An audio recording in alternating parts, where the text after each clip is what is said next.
What is zoning? I'm Jorge Fontan and I'm an architect in New York, and I want to talk about what zoning means in architecture, development, and urban planning.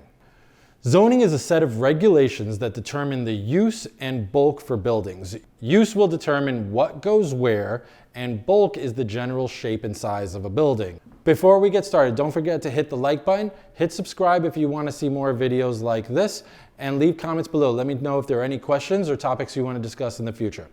Zoning breaks up a city into different zoning districts. Every zoning district has its unique set of rules as to what you can build there, what type of uses are allowed, and then bulk regulations, how tall you can build. So certain areas you can build residential only, certain areas you can build commercial and manufacturing. You don't want to have a single family house and somebody builds a nightclub right outside. We keep these things separate, and that's done through zoning. Okay, so in New York City, which is what I'm going to be following here in this outline, all different cities are going to have something like this, but there might be a lot of nuance. We have three general zoning districts. C, M, and R. They're commercial, manufacturing, and residential. All right. The commercial districts are obviously meant for commercial uses. In New York, you can build residential in most commercial districts. We have manufacturing uses, and you have a lot of restrictions as to what type of commercial uses. And then you have residential zones, which don't really allow any commercial uses unless they have what's called a commercial overlay. There are overlay districts, which adds a secondary use on top of a use. So you might have a primarily residential use neighborhood with a commercial overlay, which means you can have certain commercial uses there with restrictions. Aside from the basic zoning districts, you have special purpose districts. So there's lots of different neighborhoods that have a special purpose district, like the Midtown zoning district in Manhattan is a very specific zoning district. There's the downtown Manhattan zoning district. There's natural area districts in Riverdale and Staten Island. There's all sorts of different special districts that have very special rules that can supersede the underlying district rules. So the underlying district would be the commercial, manufacturing, or residential district. And then a special purpose district is kind of on top of that, setting up additional rules. And then you have buildings that are designated as community facility. There is no community facility zoning district, okay? In New York City, community facility buildings are allowed in most zoning districts. There are restrictions in certain ones. They're not allowed in every one, but in a lot of them. And community facility buildings, so if they're allowed in a residential district, there'll be special regulations for bulk of a community facility building, and all sorts of restrictions. So the zoning use is set up into use groups. Okay, every single use of a building has a different use group. So use group 1 is a single family house. Use group 2 could be multifamily. Use group 3 and 4 community facilities. Use group 6 is commercial. Okay, so the zoning districts tell you which use groups are allowed in different areas.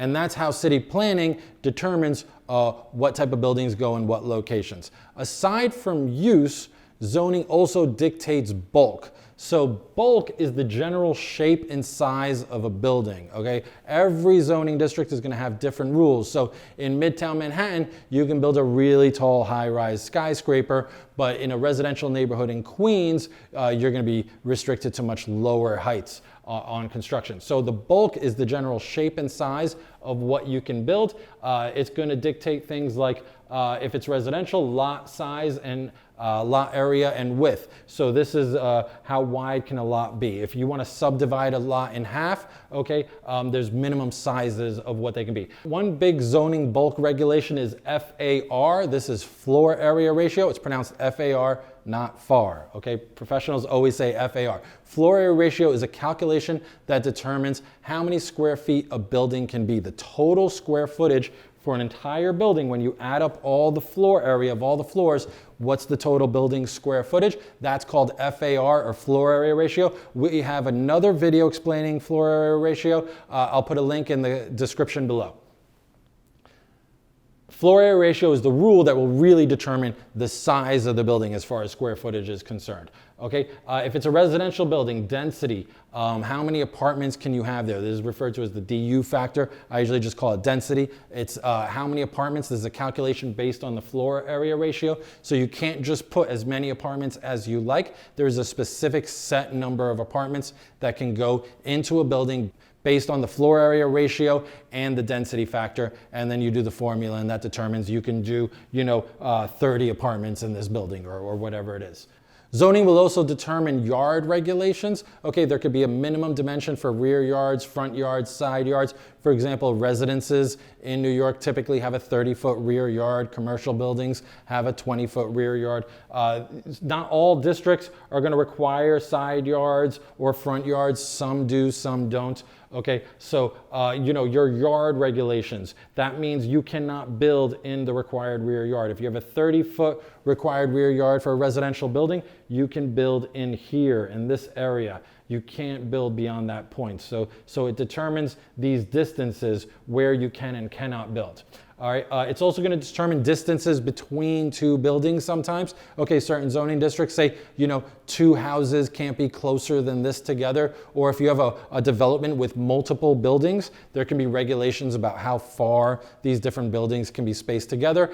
Can buildings be butt up against each other? Can two buildings touch each other? Can you block your neighbor's wall? These are all things that are in the zoning code that'll determine, where the building can sit on the property in relation to the property lines and in relationship to the neighboring buildings.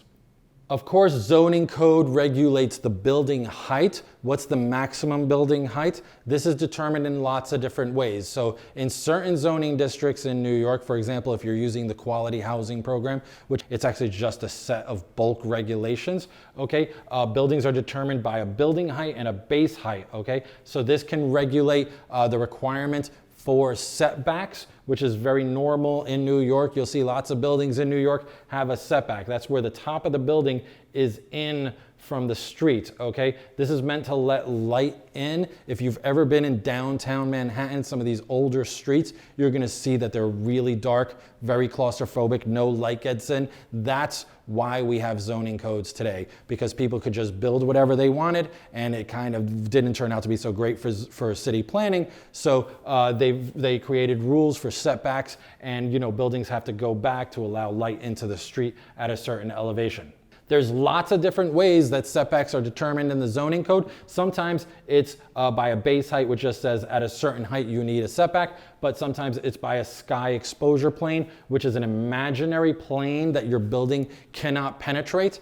In some cases, like Midtown Manhattan has a setback curve, which is literally a kind of curving plane that you cannot penetrate. There's lots of different ways. Some zoning districts in New York have no building height regulation, meaning you can build as tall as you want. There's still a sky exposure plane or a curve, okay, that you can't penetrate, which will eventually cut off your building. But some of them, like tower regulations, you can really build as tall as you want, as long as you don't exceed the floor area ratio. So one thing about zoning is that I always describe is zoning is a balancing act, okay? You have to balance all these things. So if you have a zoning district with R10 zoning and you're doing tower on a base zoning and the tower can really go as tall as you want, well, at some point you're gonna run out of FAR. So it's not just that one rule determines what you can build there. People will call me all the time saying, I have a property, I wanna know how many stories I can build. It's a much more complicated question than just to say, okay, you can build 6 stories here. It depends on what you're doing. If you have a zoning district where multiple uses are permitted, okay, sometimes each use will actually have their own different bulk regulations. So if you do residential, you can do one thing, but if you do a community facility, it's something completely different. Zoning will also determine things like parking. Are you required to have parking? Maybe you're not. The Manhattan core in New York City doesn't require any parking if you're in certain community districts in Manhattan. Okay, plazas, things like that are going to be in zoning code. Some areas you're not allowed to have a plaza. In some cases, plazas will give you a zoning bonus. Okay, there's lots of bonuses and incentives in the zoning code saying if you do this, you get a bonus. For example, if you provide a plaza or an arcade in front of a building, building, you can get a square footage bonus, an FAR bonus to your building to make a larger building, but you have to create a public plaza at the owner's expense. This has to be maintained to the public, during reasonable hours and things like this. And these can be incentives. New York City has an inclusionary housing program, which is one huge incentive program that if you do mixed income, right? If you do a certain percentage of units that are affordable units, then you get more square footage for your building. So it kind of helps both parties. The developer gets more square footage for his building, and then the city gets a handful of affordable units in a building that otherwise would be for more expensive apartments. One important thing to know about codes is that you have to comply with all of them. So there are zoning codes determine what you can build, okay? What type of use, what's the general size, what can you build? But then there's also building codes which determine how you can build. That's a completely different set of codes, okay? The building codes is written by the Department of Buildings. Zoning codes are written by the Department of City Planning. Zoning codes are being updated all the time, especially in New York. There are amendments constantly being published. These are meant to improve the urban fabric of the city. Some zoning codes are incredibly strict and, in my opinion, overdo it a little bit. There are a lot of restrictions. People are always calling me saying, I want to build a multifamily building on my property. And I say, you can't do that. And they're like, what do you mean? I can't build whatever I want on your property? No, you cannot. Okay. The city has a lot of rules about what you can build on your property. And they also have a lot of rules on how you build on your property. Because zoning code regulates so many issues, so many use requirements, bulk regulations that determine the shape and size of the building, one of the first steps for an architect to look into when a client is planning a development is to do a zoning analysis very early on in the process and determine generally what is allowed here. How big of a building can you do? What's the general shape and size? So you can determine what is a game plan. And this is one of the most important constraints in property development within any city. Buildings that comply 100% with all the zoning regulations are referred to as of right buildings. That means you're 100% in accordance with all these rules. There are ways to sometimes get special permits or zoning variances or do rezoning in order to build outside of the regulations. It's pretty rare, relatively speaking, and very complicated. But normally, most buildings are developed as of right. So the key point of zoning is that it regulates what you can build as far as the use of the building and the general shape and size. Thank you for listening.